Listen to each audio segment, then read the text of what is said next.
Hi everyone, I'm Lee. I'm here with Kim, Juji, Sheira, and Taris. We are 5 friends, speakers, and professionals from different cultures, backgrounds, and age groups coming together to offer healing and inspiration. Today, we're going to keep things light and take a cue from the sound of music to share with you some of our favorite things.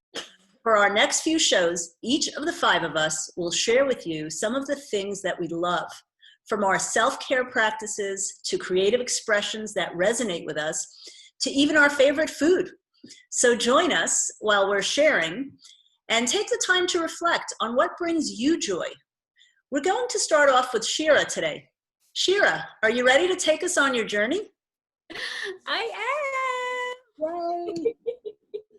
I love that none of us knows what the other one is going to be presenting. That's right. So I have a bunch of things on my list, but given the goofball that I am, I figured I would start off with my favorite joke. Not that I have a favorite, because there's a lot of good ones. And I may have told you guys some of this, but people who are listening might not know it. All right. So there's a classroom full of little kids, kindergarten, and the teacher says, "Who can use the word definitely in a sentence?" And little Cynthia raises her hand and she says, "The sky is definitely blue." And the teacher says, "Well, the sky's not definitely blue, Cynthia, because sometimes the sky is gray and sometimes it's orange and sometimes it's pink. It's not definitely blue." But that was a good try. And then Billy raises his hand and he goes, "The ocean is definitely deep." She says, "Billy, that's a really good try, but it's not definitely deep, because sometimes you can stand in the ocean on the sand and it's not deep." And little Engelbert sitting in the back of the room, and raises his hand and she says, "Engelbert, do you have a sentence for us?" And he says, "Yeah, but first I have to ask you a question." And she says, "Okay."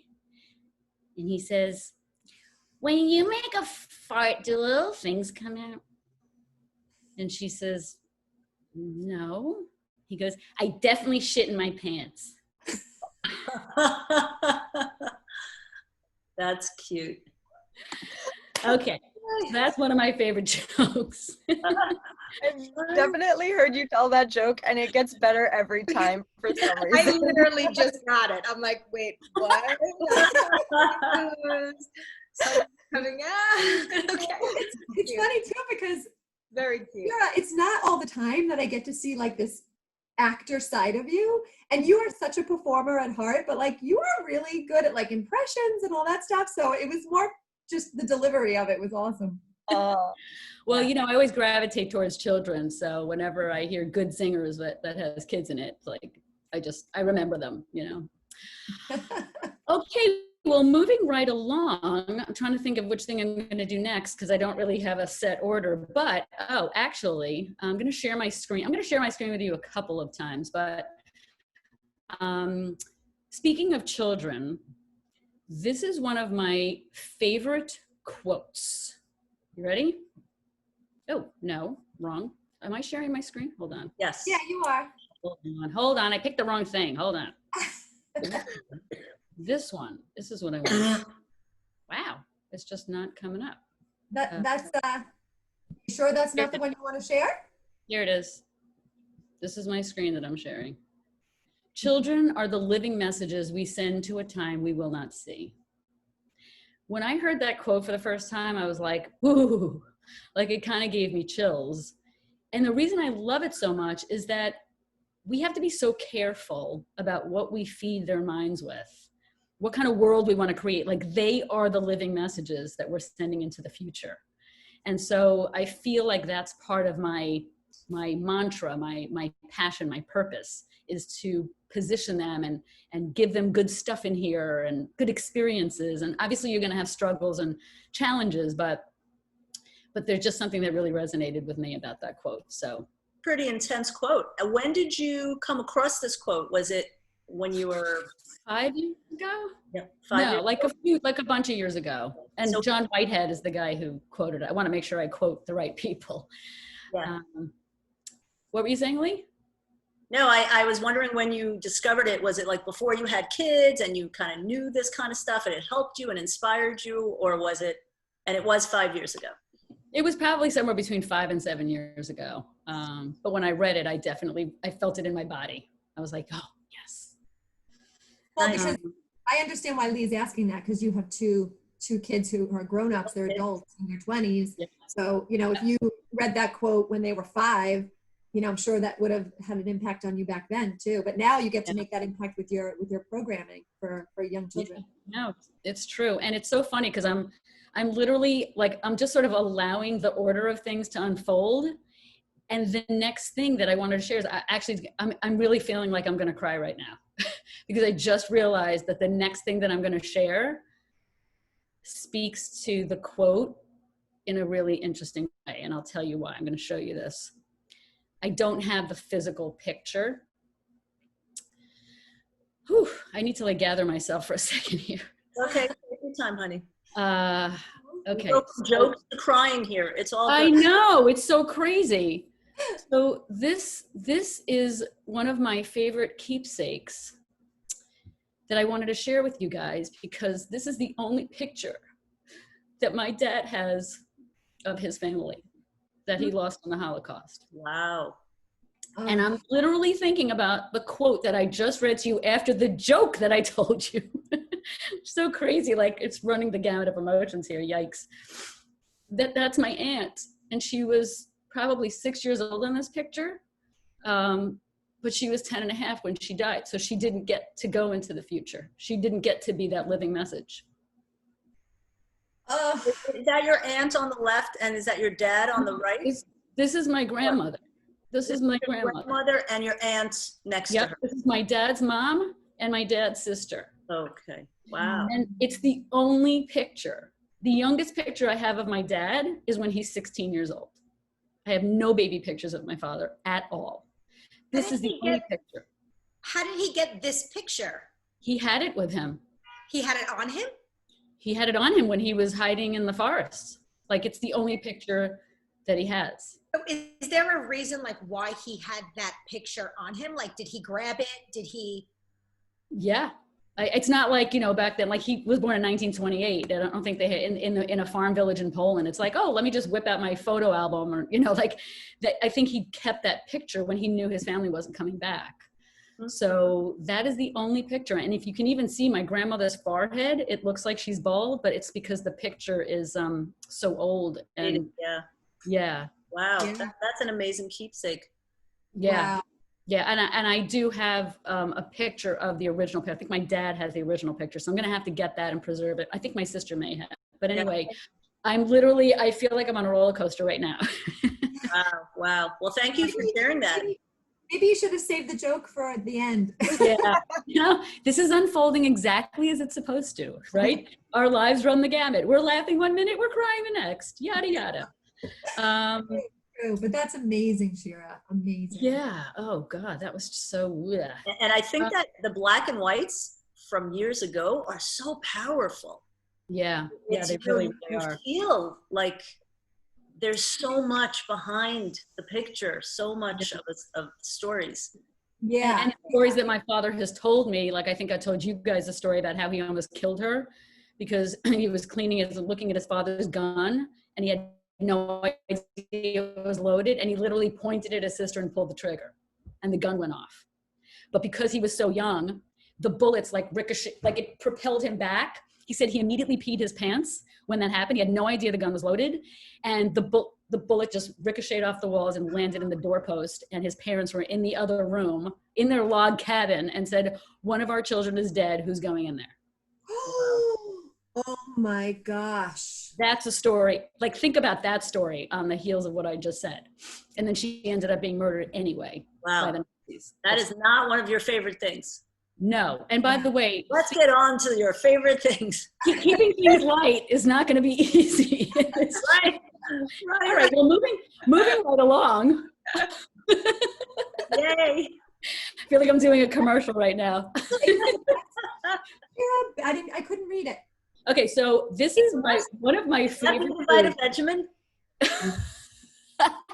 Vitamin meaty mat. This is, okay, so this is pesto, basil pesto, but you have to get the Costco brand because I've had plenty of supermarket brands. I've gotten it at Trader Joe's. They're all okay and great and yummy. This is the best pesto in the freaking world. I use this on everything. Sometimes I'll leave it like, but like I put it in pasta, I put it in shrimp dishes, like fish dishes, chicken dishes.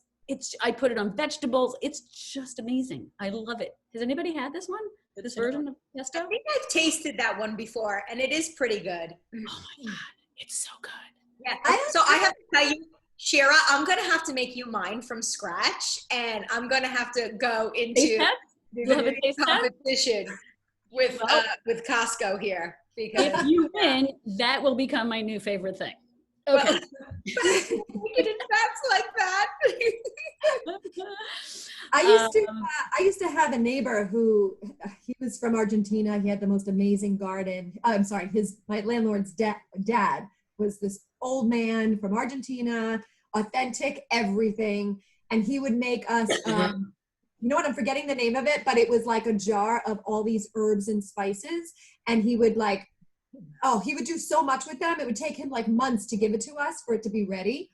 And we would store it for like the longest time and just put it on everything. It was so good. What is that with the herbs and then you put the oil in it? Yeah.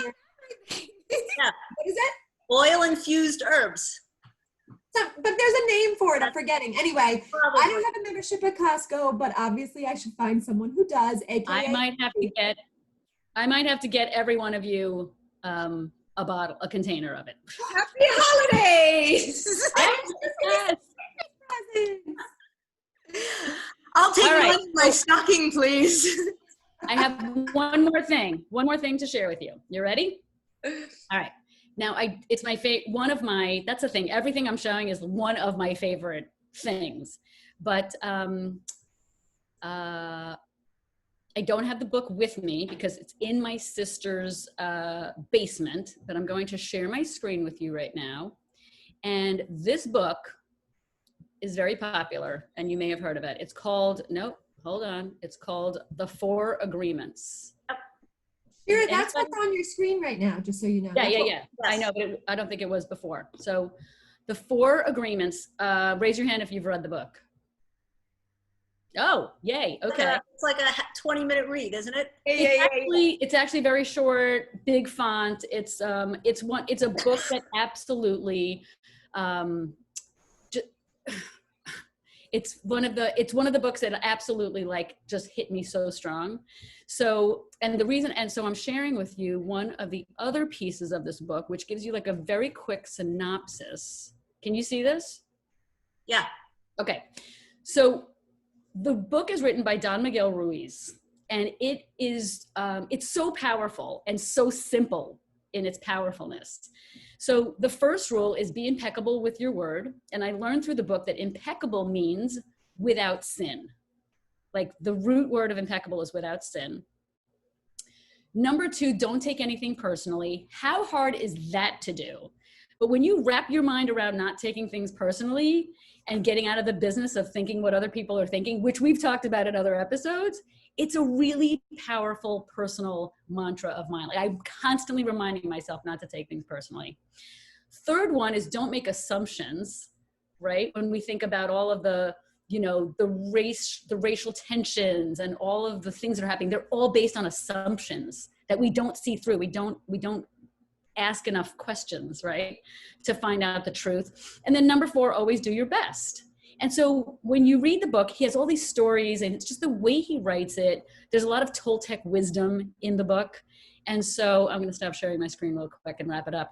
But there's just something about that book, that the simplicity of it and the beautiful stories and the wisdom of it just has really stayed with me through the years. And I probably should get, some rights or royalties from it because I've recommended it to like thousands of people, I feel like. Yeah. And we're going to share all of our stuff in the comments or somewhere in the video, right? All of our favorite things so people can look them up and buy them or use them if they want to. Absolutely. Thank you so much, So Sheira. I just want to say something. I was really moved by that book because early in my 20s, when I was going through something, you know, I always read powerful books, you know, to just better myself. And one day my cousin came over and he's like, I have something I want to give to you. He's like, and when you're done, I want you to move it forward. And it was that book. And I was like, oh my God. I'm like, what is this? This is so great. And like, I left it on the side for a while, like, and I didn't pick it up and I didn't read it because like, I felt like I wasn't drawn to it. And then after I read it, I was like, oh my God, this is the greatest book. And then like, I had a problem trying to figure out who I wanted to give it to. And I actually held on to it for a while.